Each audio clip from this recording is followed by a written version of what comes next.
So,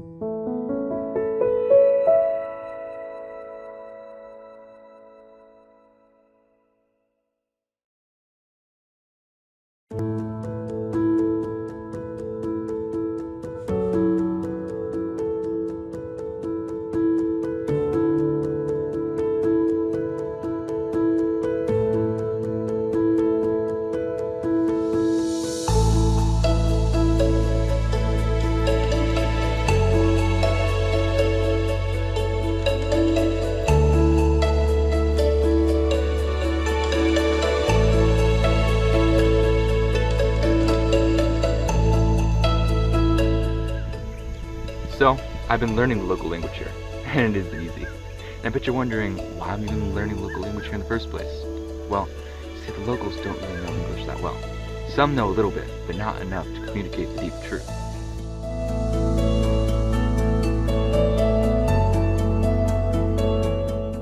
In order to get our message out, we have to be able to communicate clearly.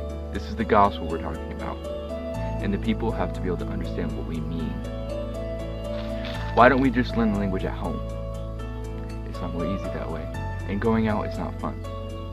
Well, language comes from culture, and if we don't make relationships, who will care what we have to say?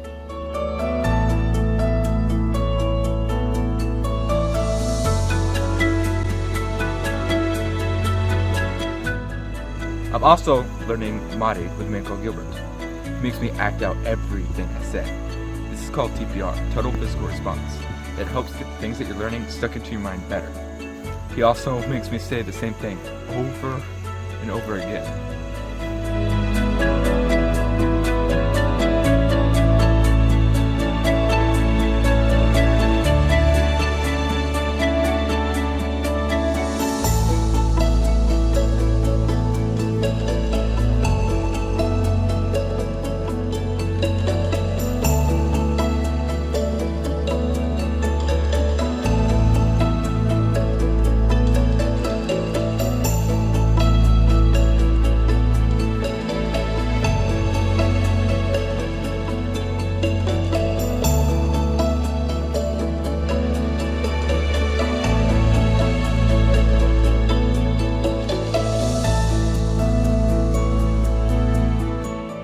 So there are many different types of wild birds here in Uganda.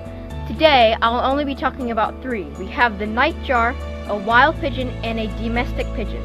The domestic pigeon and the wild pigeon. The reason how you tell between a domestic and a wild pigeon is the domestic pigeon is bigger and brighter, and the wild pigeon is smaller and a little bit dimmer, and they're hard to see. They're like that big. And the nightjar, it looks like they have 2 little baby birds following them behind. They have these little strips of wings behind them that are long. People call them the Abana Kaka. And also here we have a cave that was built by a monitor here. Monitors also eat small rodents such as rats, birds, and other animals.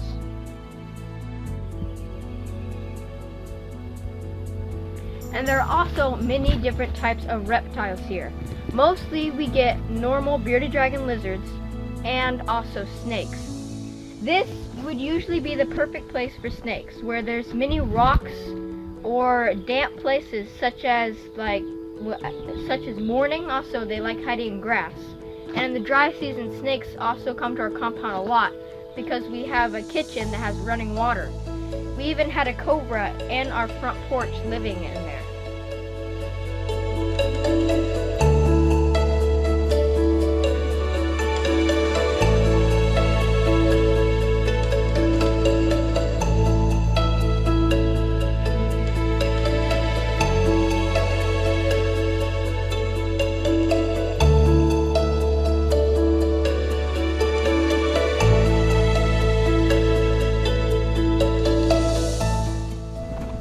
I've been volunteering at the lab for more than a year now. Through it all, I've learned more than I could have possibly imagined.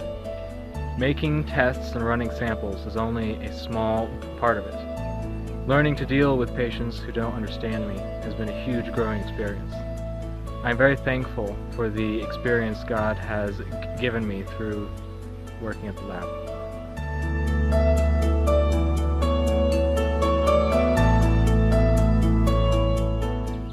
Not that long ago, I went on a hunting trip with a bunch of locals. The lead hunter split us up into different groups to make noises in the bushes to get the animals to run out so his dogs could chase them. Well, I was on the far left when I happened to step on the biggest buck otter I've ever seen in my life. It went into a striking position and I jumped back just in time. Locals said I was lucky. It's a medical emergency if you get bit by a pup adder. Their venom is deadly and there's no anti-venom anywhere where we were. So I knew that God was in control of that situation. And if it would have struck, I wouldn't have been able to move back in time. I learned that God is always in control and is watching out for us. Patience, humility, and perseverance are just a few things. I couldn't even imagine a version of myself that didn't come here. I've grown so much through all the trials, and especially in Christ, and I wouldn't trade it for anything. I get discouraged far too often when doing language study. It isn't easy, but Joshua 1:9 says, "Be strong and of good courage. Do not be afraid, nor be dismayed, for the Lord your God is with you wherever you go." So I will persevere through language study, just like my parents are. I will rely on the Lord to get through it. And at the end of the day, get to see the beautiful African sunset, which never halts in lifting your spirits.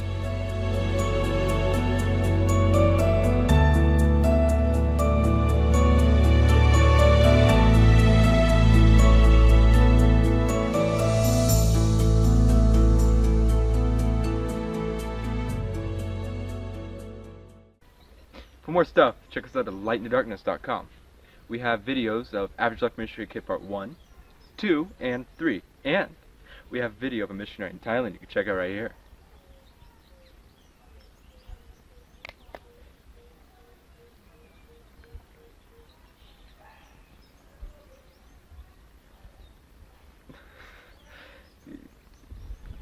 Okay.